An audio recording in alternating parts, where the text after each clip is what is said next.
Konnichiwa minasan, bonjour tout le monde. Bienvenue dans la 5e vidéo de mon défi une vidéo par jour pendant 30 jours.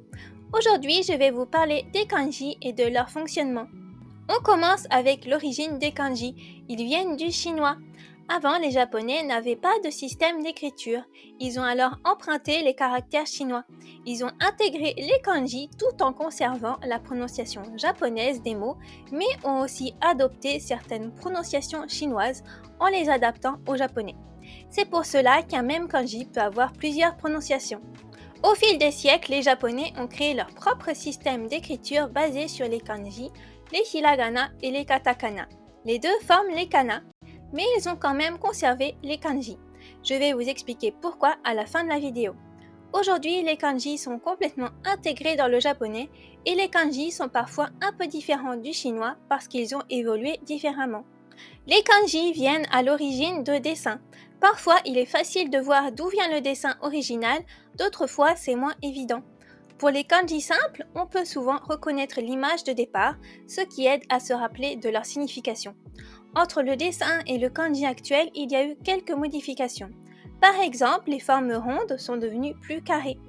Pour les kanji plus complexes, ils sont souvent composés de kanji plus simples, ce qui permet de créer une histoire pour mieux les mémoriser. Comme je l'ai mentionné, les kanji ont plusieurs lectures. La lecture kun, kunyomi, lecture japonaise, et la lecture on, onyomi, lecture basée sur la prononciation chinoise. Parfois, un kanji peut n'avoir qu'une seule de ces lectures, mais souvent, il en possède plusieurs de chaque type. En général, quand un kanji est utilisé seul, on le lit avec la lecture kunyomi, et lorsqu'il est associé à d'autres kanji pour former un mot, on le lit avec la lecture onyomi. Les kanji peuvent aussi avoir plusieurs significations, il faut alors prendre en compte le contexte pour déterminer la bonne lecture et la bonne signification. Puisque les Japonais ont créé leur propre système d'écriture, pourquoi ils utilisent encore les kanji? Les hiragana et katakana sont des caractères phonétiques qui n'indiquent que la prononciation. Mais en japonais, il n'y a pas beaucoup de sons et il y a beaucoup de mots qui s'écrivent pareil en kana.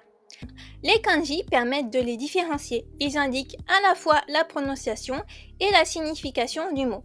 Par exemple, à l'écrit, le mot hana peut signifier fleur ou nez selon le kanji utilisé, alors qu'il s'écrit pareil en kana. Autre exemple, le son ki peut s'écrire avec tous ces kanji que vous voyez. Les kanji permettent aussi de comprendre plus rapidement ce qu'on lit. Exemple avec cette phrase Kino hana o kaimashita. Hier, j'ai acheté des fleurs.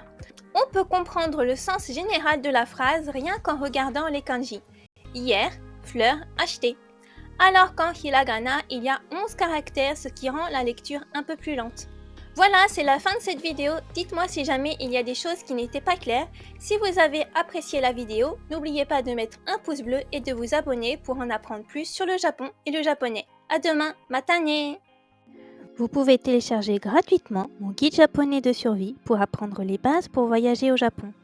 Vous vous inscrirez aussi à ma newsletter pour recevoir tous mes conseils et en apprendre encore plus sur le Japon et le japonais.